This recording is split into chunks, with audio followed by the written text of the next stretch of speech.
Hey guys, we back with another video, and today I'm doing a small review on the HP 27B curved display monitor.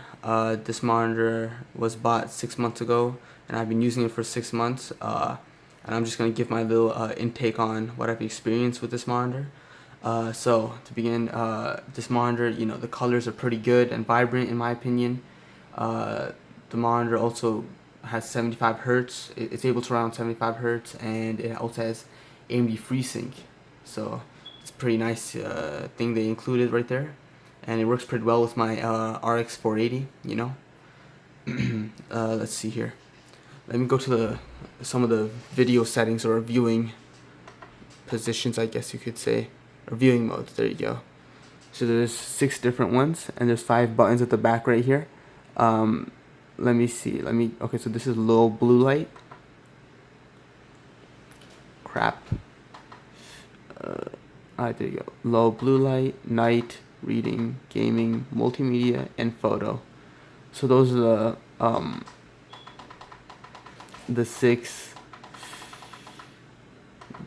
different viewing modes.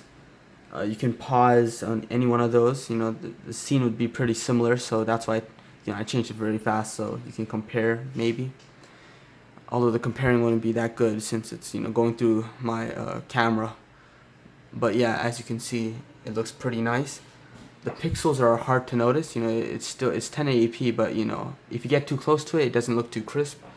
As you can see, you can kind of see the pixels. But from maybe I usually sit let's see here, 2.5 feet away from it.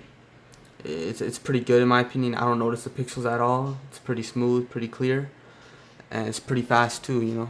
75 Hertz. It's pretty good in my opinion. If you guys, oh yeah, I don't know if I've said it, but if you guys have any specific tests you want me to perform on this monitor, you can ask me in the comments. I will perform that test. And if you need anything else, just comment it below. I will do my best to help you out. Check out my unboxing of this monitor in the description. I'll have a video there for you. Thanks for watching. Appreciate you taking your time to watch the video, and see you in the next one. Bye.